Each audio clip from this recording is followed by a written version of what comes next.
let's talk about this. There's some vanity numbers, right? And there's some things that we can look into sometimes that maybe are not so important. What are you looking back on your days, 35 years in the industry? Yep.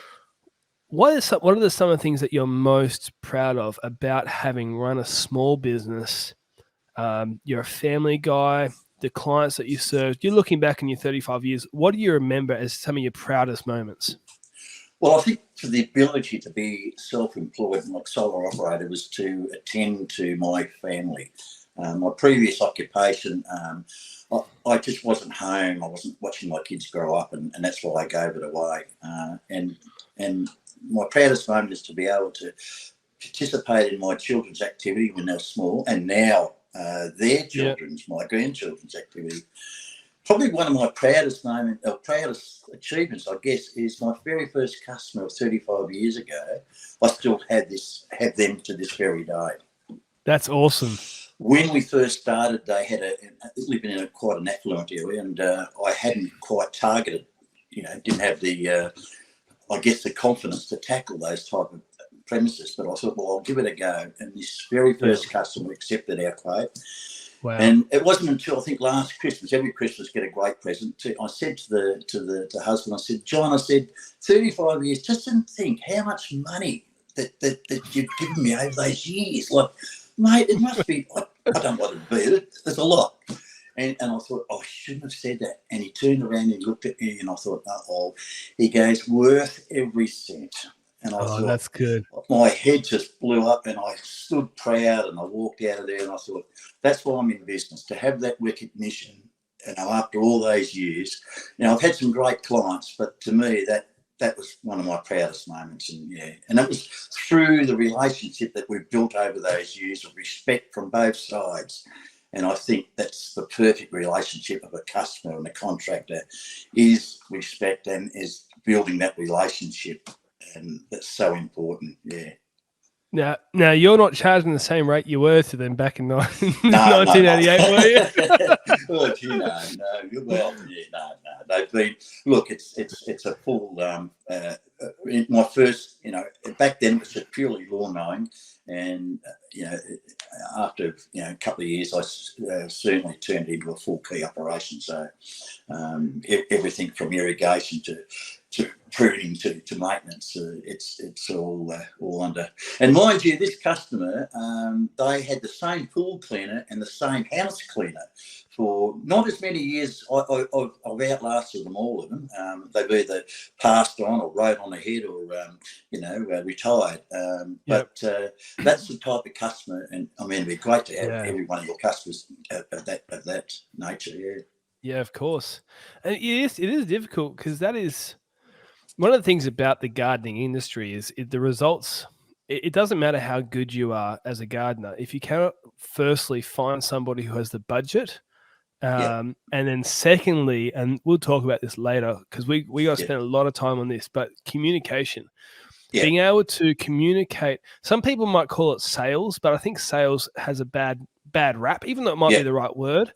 But sales communication, or really just saying, here's how I can give you what you want. And that's the way that I look at sales, and not a forced, shoving down someone's throat. But those level of communication, those beautiful clients who really respect what you're doing. We had a client. I mean, the first lawn I ever mowed for pay was with us for about 7 years, and then they moved on due to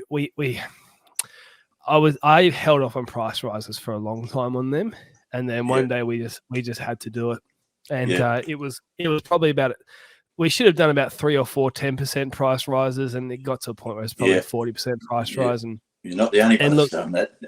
No, that's it. I mean, that's a common mistake. I've made that mistake probably 5 or 6 times, in terms of not like 5 or 6 clients. I mean, bunches of clients, but over the years, been like, there's 5 or 6 of these clients in a group here are under charge, and you hold them on for too long. And anyways, there's a whole bunch of conversations we can have with that. But let's start. I want to go back to these photos here. If you guys are listening, jump onto the YouTube because this is fascinating. This photo that I'm showing out here, that is your original setup, is it not? Yeah, the old Ford XC 1977 XC Ford. What would that be worth today if you still had that car? $300. I don't. I don't know. Some old collector might like him. I know I had a bit of rust by the time it was finished. And of course, we got the original Jim's mowing trailer. Jim's first franchise, I think it's 88, 89 was when I first started. Yeah. And I thought, well, I need a trailer. And I thought, well, gee, that's a great setup. You can put the mowers on, 4 cubic meters of storage for rubbish. It was perfect. And back then it was like $1,500, which was a lot of money back then, considering you're getting it would have been $12 for a week. sure. You know, the average wage, most people were only clearing about $300 a week back then. It was a good trailer, that one.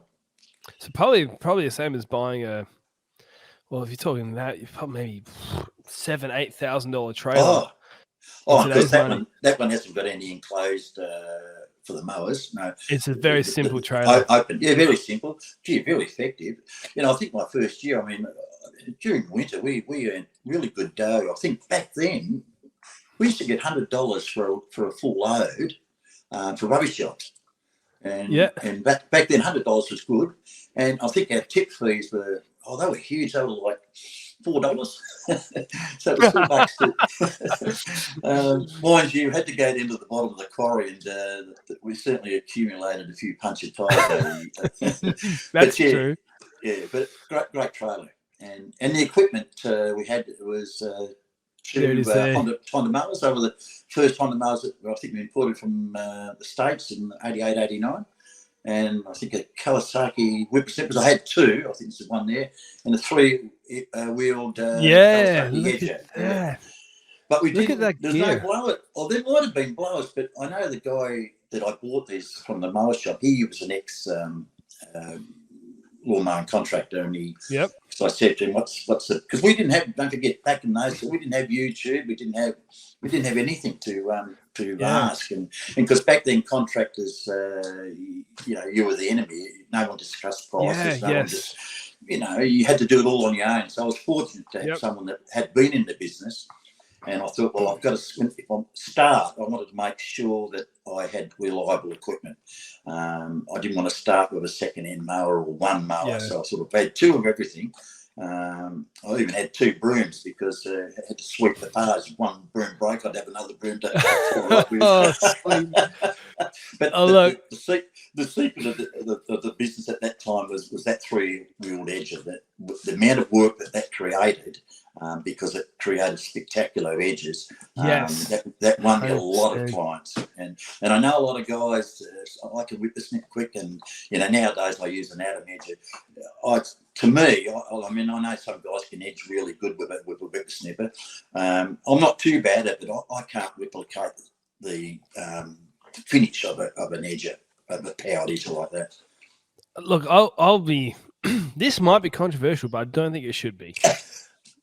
My brother works for me on occasions. He probably does one day every couple of weeks. He's studying music at university. He's not a gardener, right? This is not the controversial part. He knows that. But he's got a great attitude, and we don't mind having him around. And so, look, when we're really busy, just an extra pair of hands is great. Anyways, him on an edger, on a dedicated edger, can do just as good a job as the best stuff I've seen on the internet with a whippersnipper. And it's like, it's just so much easier. It's so much simpler. I mean, he's not an absolute novice. I don't think an absolute novice could, but somebody who just part-time does it, probably does 10 lawns a month or something like that on a dedicated edger, just doing it properly. Yeah, they're slower, of course, because they don't have the experience. But the finish, I mean, I'm with you. I don't understand. Look, each to their own. I'm not telling anyone how to run a business, but I'm with you on the proper dedicated edger doing an amazing job. I've like the Atom edger that I've used, like people use the blades. Now, once those edges were established, I actually put a disc on it. On the, and it gives you that nice little 1/2-inch groove, and it really looks lovely, But I know guys, you see them and they're whip snipping an edge that's overgrown onto the footpath. Like they'll be there for hours trying to whip that back. Whereas an edge that just whips it off, scrape up the edge, Yeah, and with a you've got a shovel. fantastic edge. And when I first started, people, mate, can you come and give us a quote? Can you come and give us a quote? It was the best advertising I had when I started. Yeah, I mean, this is one of the things about the industry is there are so many different little 1%ers that really stack up. And some people who are out there who are saying, well, I don't know how to charge good money, and people always knock back my quotes and things like that.